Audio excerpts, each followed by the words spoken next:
We're having some inclement weather today, thunder and lightning, so I'm up in the barn with Son of a Lynx and I'm doing some saddle fit stuff. The one I've been riding him in isn't terrible, but it's not exactly right either. So I'm looking at some of the other saddles from my library to see if I can find something that I can either adjust to make fit him or that is just more suitable to him. So he's been riding in that black saddle that you've seen in the videos. This is an Ovation that I'm putting on him to see. It does have an interchangeable gullet, but just because you can change the gullet doesn't mean the rest of the saddle fits. That's only one aspect of measuring. So anyway, I've put this on him and I'm going to show you my quick and dirty saddle fit assessment. Like I said, there's lots and lots of aspects to doing this correctly, but often I can, with my quick and dirty assessment, I can at least tell whether it's a contender or if it doesn't fit at all. So here's the first thing. I put it on his back and he's eating breakfast, which is why his head is missing from the videos. And you want to look at it and see, is the pommel slightly lower than the cantle? So this is the pommel, this is the cantle, and you want that to be slightly lower, and it is. And then the lowest part of the saddle needs to be the lowest part. So if it's tilted too much, then this isn't going to be lowest. So anyway, you put your hand, the quick and dirty version, you put your hand on the pommel and you press hard, and it shouldn't move. Occasionally with saddles, I see I push here and the back starts popping up off of his back. So this one's at least not doing that. So push here and it stays put, push here and it stays put. And then you want to push in the lowest spot and kind of wiggle it a little bit, and that will make sure that nothing bounces when you press on that. So that one does, when I push here, that slides the saddle's low point into the lowest point on his back, because gravity's the rule on our planet. Those two things need to line up and will line up. And if they don't, measurement-wise, the saddle's going to scoot until the lowest parts are together, which means your saddle can end up being too far forward or too far back. Okay, so that all looks reasonable. Now let's go to the front and look down the front. So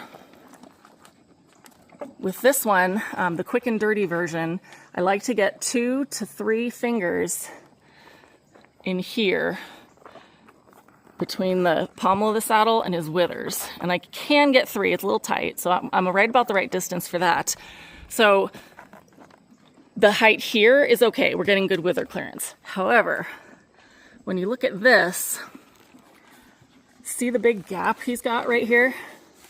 And the big gap on this side, I should not be able to fit my hand in there.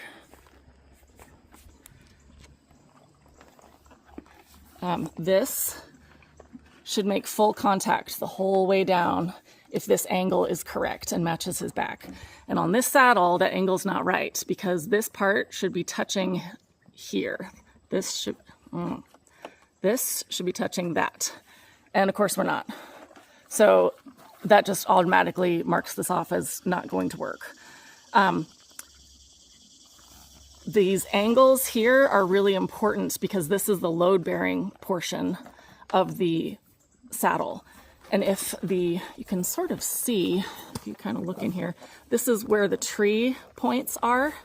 So the tree from this angle is kind of a triangle from here to there, or a V, I guess. And this is the bottom of the tree point. And so that angle is what should be matching this angle of his shoulder. And of course this doesn't. So this saddle, like I said, has interchangeable gullets. This area is called the gullet underneath here. So what I might do is get a new gullet and see if I can spread that out a little bit, if I can get this angle to be better without bringing this down too low. And then the other piece of this, when I run my hand under the front of the saddle, it catches right here, it kind of pinches, and then there's like there's nothing here supporting him. And so that tells me again that it's going to pinch him right here if we're riding, and it's only going to be compounded once there's a rider in the saddle. And then the next thing I do is put my hand underneath the saddle, underneath the panel, and go front to back, and I should have really even pressure from front to back. And when I do this, it's super light back here, and I feel the pressure right under here, which again matches with what I was seeing with the tree point, kind of pinching him here instead of having the angle be correct. So anyway, that's why I'm ruling out this saddle for now. I may try and get a new gullet, though unfortunately for this brand, they're kind of expensive, but we may try it and see. So yeah, that's, another just a good example of how a saddle that looks like it generally fits okay is actually not as good a fit as you would like it to be on first inspection.